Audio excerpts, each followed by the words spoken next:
Ladies and gentlemen, welcome back to Talk Scottish Football. It's probably my favourite video we've had to make so far in this entire existence of the channel.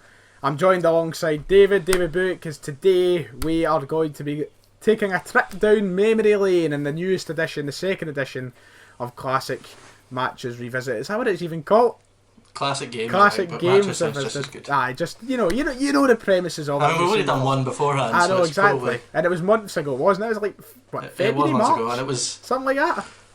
It was probably one of the first non-podcast videos we did. Probably the first non-podcast. I think it may have been up there with either that or the Joe Carter interview. Anyway. Oh yeah. So it's a long time ago, but today we're doing the second one finally after many requests of getting it back and starting the series back up again. Obviously, we wanted to do a lot more of these and have them a lot more often. Circumstances changed, but we're bringing one from the places that we are right now, afar we may be, but you know what, we're doing our best. David, since I'm already, overcome with joy that today's video is happening, would you like to brief us on what we'll be speaking about? Okay, so the first one we did was the 2016 Scottish Cup final, Hibs Rangers, which, it was my favourite cup final of all time in my sort of time watching Scottish Cup finals. No, even so that one where Celtic beat Dunfermline though.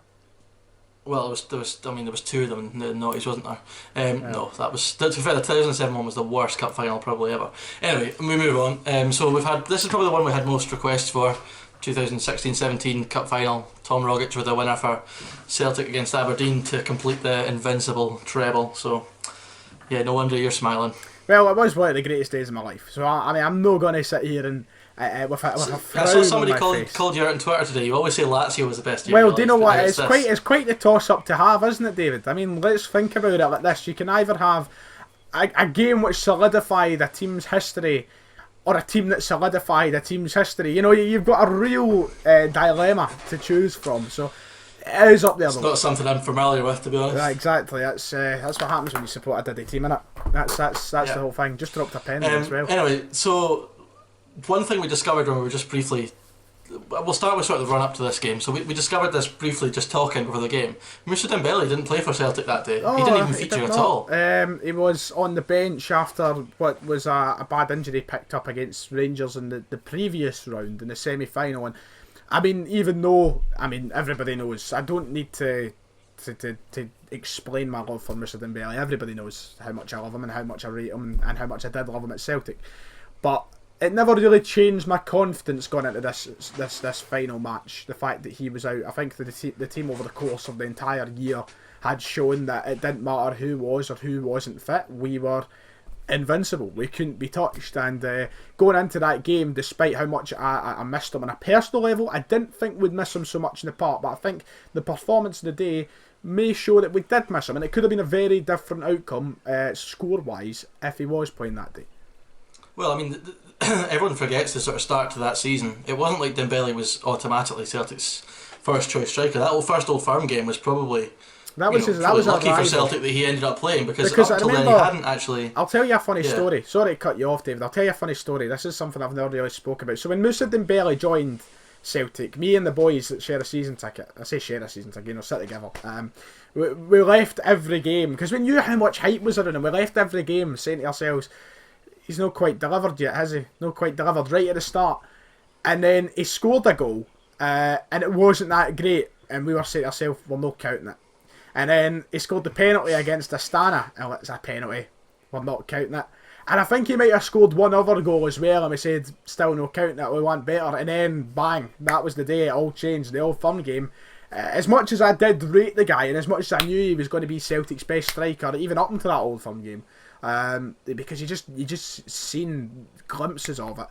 But that was the arrival. You were right in saying that. That was the kind of Old Firm game where it sort of sparked the fire underneath him.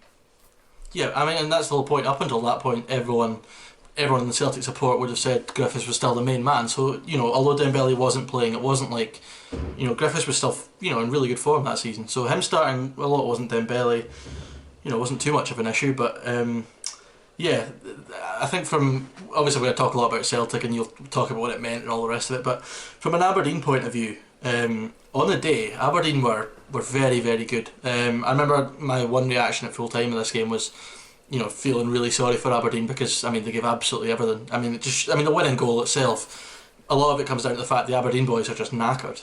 Yep. And obviously Aberdeen got the perfect start, and it was Griffiths was kind of sleeping for the opening goal. That's how we remembered that it wasn't Dembele. And that was, I think, the big difference. Obviously, was the fitness in both teams, and what needs to be said and what has to be acknowledged is the way Brendan Rodgers transformed the fitness of that Celtic side and then the physicality in the team. Look, a year beforehand, and this is no knock on Ronny Deila, because once again, I'm a man who's expressed my love for Ronny Deila and my respect for Ronny Deila. But a year beforehand, would we have had players playing like that right down to the death? I don't think so. I don't even think Rogic would have been one of those players.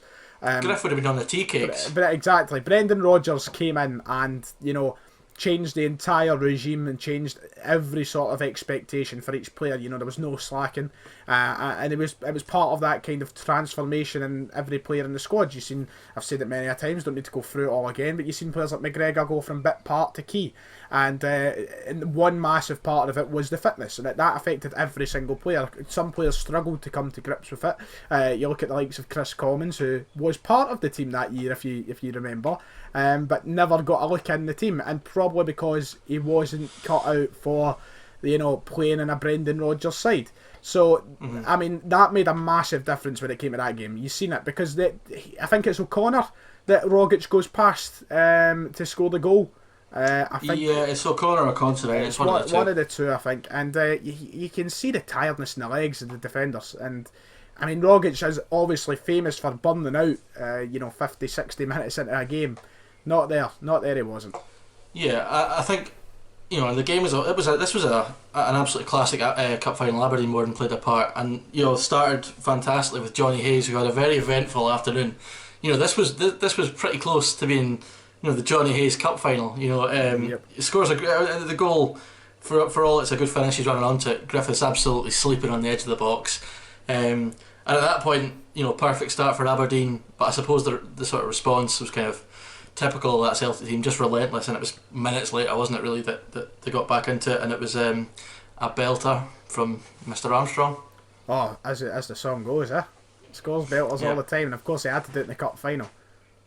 Yeah, and it was a cracking finish, and he was another one. At the start of that season, you wouldn't have considered him a big player for Celtic, but as that season progressed, he came onto a game big time, to the point where probably, was it that summer he left, or was it the year after? It was the year after he left, but right. But so I think a lot of people have said now he's probably the one that Celtic haven't really replaced. I know Christie's come onto the game, but a lot of Armstrong's best work would be almost off the bench, and they haven't really replaced him. But that game there just showed how important he was that season. That was a big change for him, because for some reason under Ronny Deila, Armstrong was played on the left hand side quite often, and that always kind of boggled my mind. And then as soon as we moved him into the middle, and as soon as we gave him those sort of utilities around him, you had Scott Sinclair in the left, you had Jamesy Forrest in the right, Patrick Roberts as well, and Dembele and Griffiths as your striking options. Not to forget the people behind him. He was surrounded by quality, and it really brought. And that's the reason he got a almost £10 million move to the Premier League, because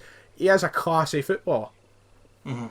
Yeah, I've been a massive fan of Armstrong for a long time, and it's a great goal. And that kind of, if Aberdeen thought that maybe it was going to be their day, that would have been quite a psychological blow to have Celtic peg them back straight away. But I think, again, I'm going to big up Aberdeen a lot today. The fact that they didn't even let that phase them. Aberdeen were, the first half especially, plenty chances. I'll tell you what, the minute, this is something I talk about, being at the game. It's one of the key things we want to try and get from this series is stuff like stories and all the rest of it. But I remember, obviously, going into this game, we had just watched a Celtic team walk through everybody in the league without a single loss in both Scottish Cup, and all Scottish Cup, League and League Cup. Never been beaten. And then the fact it came down to this, and Aberdeen went up 1-0 so early on, you think to yourself, no, the day. That honestly, and I can't explain to you the relief. I've never felt relief like it at a football game in my life when Armstrong got that equaliser, because when Aberdeen scored that goal, the only thought going through my mind is, well, if they've got brains, they will shut up shop, and they can do that. It's Aberdeen are a good side. They can do that. They will shut up shop, and Celtic will struggle to score. And we get a goal within 2 or 3 minutes of them scoring. I've never felt such relief in a game of football. There's nothing that matches it in that sense of things. Yeah, And another guy who we love on this channel, to both of us, Craig Gordon, he had a cracking game. I mean, I just watched that earlier on. I mean, after that Armstrong goal, Aberdeen had a good few chances. He was making big saves. You know, one thing we've never doubted about Craig Gordon was his shot-stopping ability. You know, I think Rodgers tried Big Doris de Vries and realised that even though he was supposed to be better with his feet, he couldn't match Gordon for shot-stopping. But and you know, you said there about Aberdeen. Sorry, you said there about Aberdeen shutting up shop. One thing we've criticised Aberdeen for this season, especially when they played Celtic, that I mean, the game. There was one game, I can't remember which game exactly it was, Celtic went to Pittodrie and kind of steamrolled them. But one criticism we had was they weren't getting tight enough, they weren't getting in the face, they weren't being aggressive enough. This game, from the very first whistle, Aberdeen were so aggressive. They were very aggressive. To the point where I believe they were more dirty than anything. I mean, but that, for me, that's what you've got to do against Celtic, especially that Celtic team whose passing play was unbelievable. You've got to upset them some way. Obviously, Jayden Stockley kind of took that a bit too literally. Yeah, one thing I keep forgetting from that game is the Kieran Tierney incident, you know, and I'm sure that's what you were going to come and touch on just there. I mean, this is you know, that was one of the kind of oh no moments of the game as well. You know, you roll your eyes, you think to yourself, we're losing one of our best players. Izagiri's going to have to come on. You know, it's sort of. Was Izagiri even there that year, or did he come back the year after? Was it Izagiri? He was a left back. I'm sure it was Izagiri we had that season as well. I don't think it was Izagiri. Was it the next year he came back? Yeah. Was it? Anyway, I think he would have got to left back. I know, I'm trying to think of what happened now off the top of my head, but you're thinking to yourself, oh, would it have, no, it wouldn't have been him. I don't know. But, you know, you're thinking to yourself, oh, God, here we go. And then, you know, it's just that you think about it, and I don't want to go on too much because I'm going to try and go through the game, but thinking back to the heroics of Kieran Tierney later that afternoon running into the stadium, it made it all worth it. But when that happened, I was thinking to myself, Jesus God, what are we going to do? Because Aberdeen were literally, in terms of physicality and domination, it was on their side. You know, we weren't at any point in that game, in that first half, comfortable, I would say. Not from my recollection anyway. My recollection kind of went into a scrambled egg sort of state at the end of the game. Yeah, I mean, Sinclair had a massive chance for Celtic, but this was Aberdeen had a few. It was McGregor went to left back, and that's when Rogic came on. So Rogic came on very early in that game, actually, which kind of shows how reliant they were on Tierney, the fact that McGregor was their backup left back. But yeah, as you said, there was never a point in that first half where Celtic were comfortable. They had a massive chance with Sinclair. Again, the form he was in that season, you'd have expected him to bury it. And in the second half, I mean, the first chance of the second half was the chance for Aberdeen. I'm sure you can remember this moment when Johnny Hayes nabs the ball off McGregor, spins down the left, cuts it back to McLean, who's just a little bit too excited. The ball's behind him, and it would have been an open goal for 2-1 to Aberdeen. It's one of those moments you're watching for the stands and you don't even know how to. I love the thing about football I love being in the ground itself is how things change in a split second. Every single emotion, because you know, 1 minute you're cheering, then obviously Aberdeen get the ball, go forward, then it's a kind of anticipation, waiting to see what they're going to do, and then it's the utter fear of God in you when you see the move like getting created, and then the abuse you start shouting at the Celtic defence the moment it passes. You know, it's every split second is a different emotion, and I just remember that straight away. And honestly, once again, the same sort of thoughts ring round your head as what does when the first goal goes in, and that's, we're going to bottle this. Like, I can't believe we have built up to this and we are going to bottle on Invincible. It's madness the way your mind goes during moments like that. Yeah, I mean, but that's the crazy thing. It wasn't even like Celtic played poorly in the first half or even in the second half. They played well, they created plenty of chances as well. It's just Aberdeen just, you know, for the most part of that game, more than matched them. You know, Celtic had big chances. Roberts hit the post, Boyata had a big header, Sinclair missed a chance earlier. And ultimately, as we said earlier on in the video, the end goal is just tiredness from the Aberdeen defenders, and it's remarkable that at the end of a game the man who's freshest on the pitch to score the goal is Tom Rogic, because he's always the man you expect to be off the park after 60 minutes, and he was the man. So I mean, let's move forward. Let's move to that before we talk about the aftermath of the game, the celebration, the what it means. That you know, stoppage time section of the game. As a Celtic fan, anybody who's a Celtic fan in sort of my generation anyway can undoubtedly say, who were at that game as well, will say it's the greatest moment they've ever witnessed from the stands. No doubt about it. Of course, generations older than me have got moments, I mean, if you go way back, you've got people who got to witness, the Lisbon Lions and around that sort of time. You've got people who lived through the 70s when we had great teams, in the 80s when we were winning the Cup and League double and Billy McNeil was in charge. Not so much the 90s, but in the early 2000s, there's so many moments. But this moment is like, it kind of epitomised everything to be a Celtic fan. As a Celtic fan, and I know this may sound rich coming from us, David, because you're a Dunfermline fan, you would think to yourself, really? That's a hard time for you? But as a Celtic fan, trebles have been very few and far between in our history. They've been, that was only the third or fourth in our existence. And to win it in the fashion we did kind of sums up every sort of shortcoming that we've had. Like every, that so close moment over the years prior. From probably right, for a lot of fans would have been right from, the 90s. That was a kind of moment that kind of summarised everything, and that sort of ecstasy of that 30 seconds with the goal hitting the net and the celebrations, it just kind of summed up. I've never seen a crowd reaction like in my life. I mean, the guy sitting 2 seats down from me broke his nose. I mean, that sums it all up for me. You hugging, the hugging of strangers, everything. It's utter jubilation. I've never felt anything like it apart from maybe coming close to Encham goal in Lazio. That comes close. But when you have 30,000 Celtic fans around you at the National Stadium after securing what has been a season that no one has beaten you, apart from Lincoln Redhams and a few others, honestly, you couldn't write it. Who would have thought that moment was coming when Lincoln beat us in the first game of the season? Absolutely no. You couldn't write it. And that 30 seconds is it. Honestly, I hope every football fan except some get the chance to feel a moment like that for their club, because honestly, I cannot summarise. Like, it's mind blowing. I mean, thankfully I wasn't smoking at that point, so my lungs and my heart could take it. But I know it's magical. It truly is. My tickets on the wall, everything. It's a moment I'll never forget.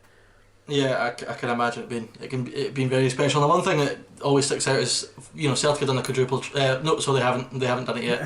Not yet. They've done the treble. Yes. And this one is by far the one that sort of sticks out in the mind, even for the neutral. I mean, the other two games were just a bit meh in terms of like cup finals for a neutral. Well, the Hearts Cup final wasn't that bad. That was good. It wasn't. The Motherwell one was like, it was done at half time. It was that was a the Hearts one. I don't think people would be lying to you, neutrals, if they really thought Hearts were going to win that though. I mean, but I think a lot of people on that day thought that was going to be Aberdeen's day. Yep. And even after the goal, you've got all the iconic photos that emerged, and so one of Craig Gordon is the one that springs to mind. Best, yep.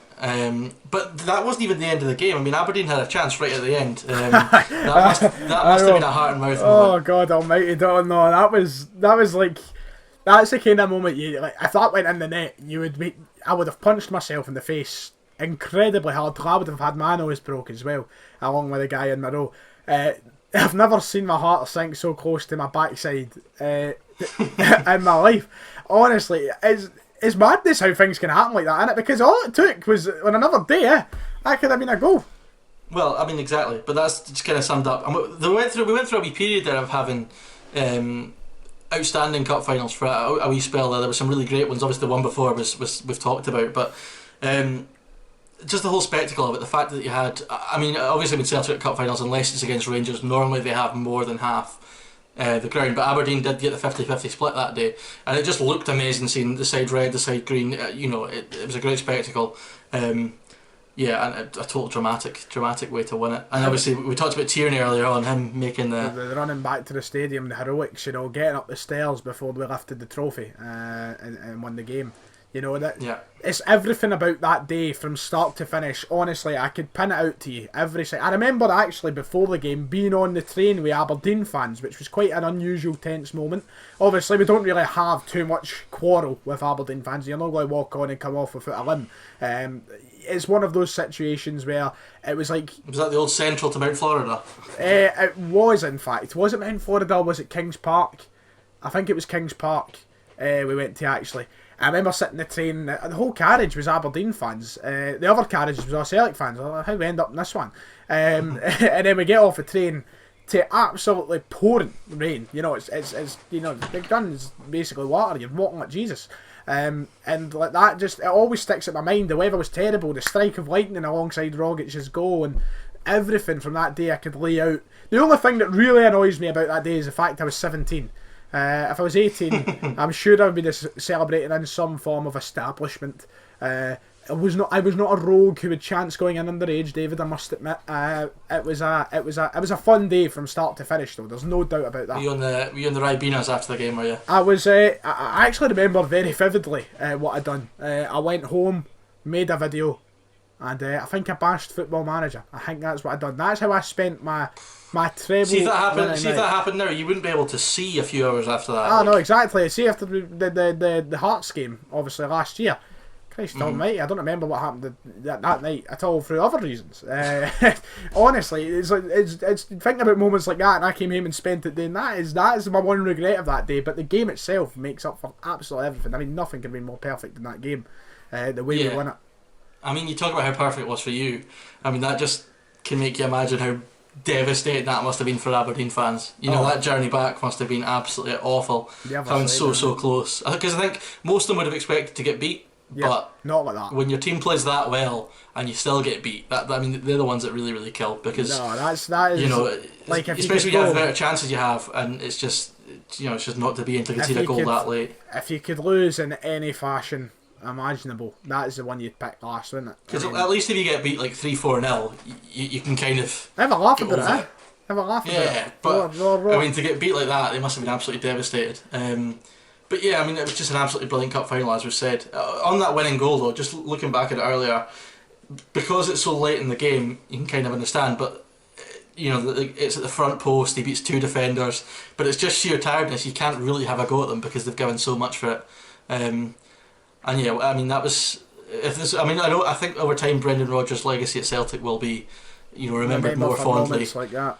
Yeah, I think as the more time passes, I think Celtic fans will forgive, and they'll look back on that as a defining moment in his reign. That's one of the things, I'm always more on the side on YouTube. If you ask me about Brendan Rodgers, I will give an honest answer on saying that I wouldn't say I hate him, but I do kind of resent the way that he left the club, and I resent the fashion he done it. But I mean, moments like that, how possible would it have been? It's all well and good winning the treble, but winning an invincible treble, would any other manager ever be able to accomplish that with? And do you know what? This was the prime that year that we did that was the kind of prime year for the people down south giving it the Farmers League patter, and my gran could do it, and it means nothing. The Invincibles is nothing up there. That was a year it all kind of bust off. But that's because there was this myth that somehow Brendan Rodgers was a bad coach before he went to Celtic. Yeah, I mean, he took Liverpool to the final day where they could have won the title. They had a back four of like Skirtle, Ali Sissoko, Glenn Johnson. I mean, I know they had Suarez, but he was never a bad coach. He made that team play some great football. It didn't end great for him down there, but he didn't become a bad coach overnight. Exactly. And Chris Sutton got a lot of stick for it the other day. If you've seen the BBC Radio, when he said this 9 he said this 9 in a row Celtic side. He was obviously all my big Savage. You know what Savage is like for the Scottish game. He loves to big it up. Savage is desperate for a wee move to Rangers, isn't he? Exactly. But Sutton said, this 9 in a row Celtic side, including obviously the invincible treble winning side, is one of the greatest accomplishments ever on the British shores in footballing terms.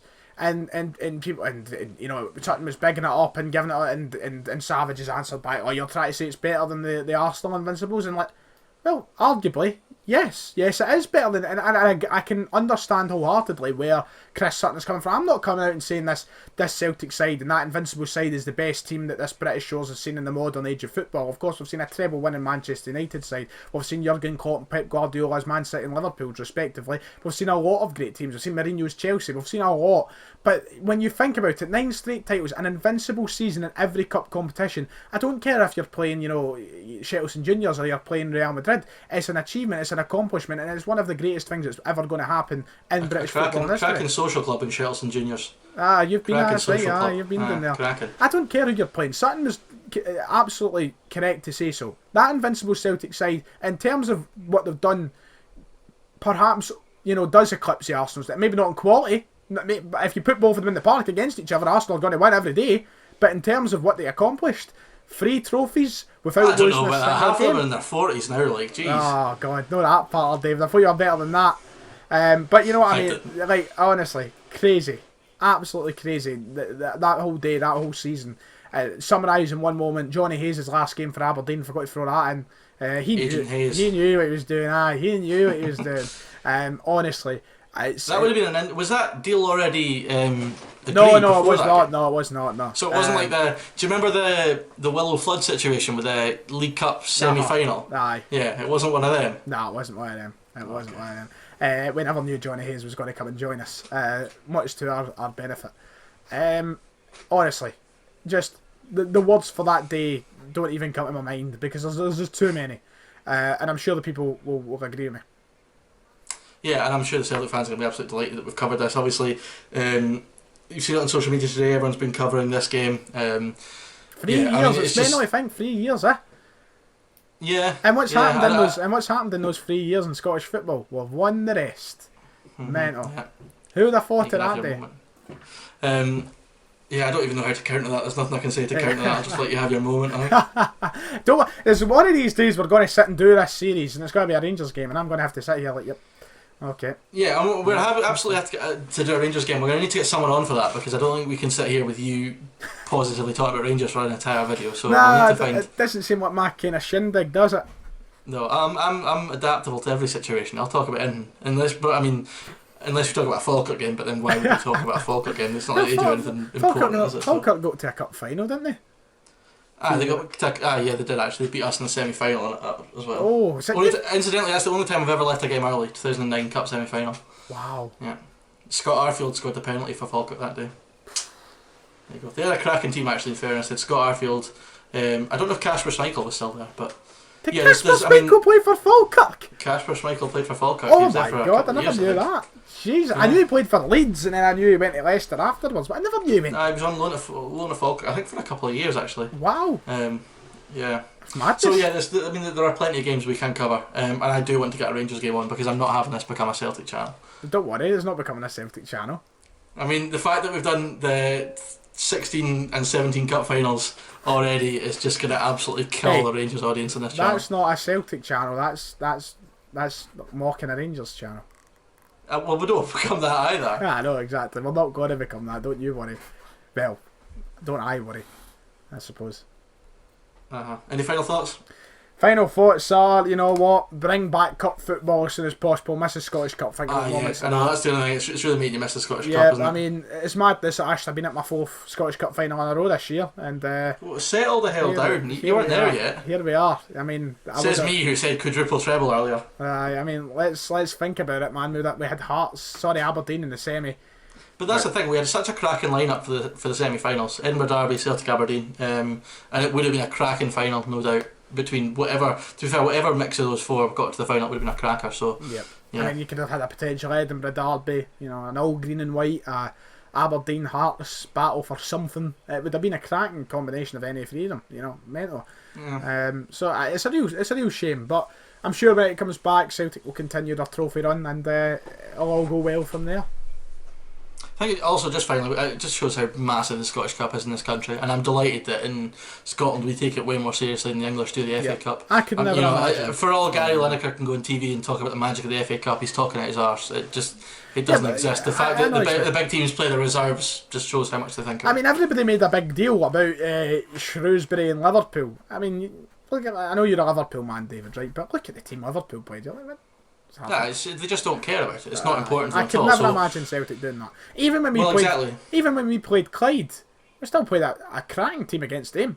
It was it's a sort of team that Clyde would be looking at and going, "Oh Christ, there's no chance." And that's. But the fact that Celtic have continually won this treble for the neutral and stuff, and for everyone else, it's not great. But it means that they're never ever going to get a situation anytime soon where our team doesn't take it seriously, because everyone's determined to knock Celtic off their perch on the Scottish Cup, and Celtic are determined to keep winning it, and that is why we have, I think, the best club cup competition in the world. Oh, big claim, big claim. Domestically, the domestic one anyway. Well, That's lovely. Anyway, that's about it, isn't it? David, I don't know if you have anything more to add apart from wrapping up and such. No, tomorrow we're going to have an FM video out. Yep. And fingers crossed this Saturday, another podcast with a very special guest who will remain a secret for just now. Yep. You can find a wee guess in the comments. We should get people to guess, and if Tom anyone Rogic. gets it right, It's Tom Rogic, that's what it is. Big Aussie Tam. Aye, that's it. He's getting subbed off halfway through the podcast. For the new guest. But aye, anyway, if you have enjoyed, you know what to do. Hit like and subscribe. Make sure and share it out. And listen on all platforms are available and bad. You know the drill by now. You know YouTube. But aye, thank you all for listening, and we'll see you all next time.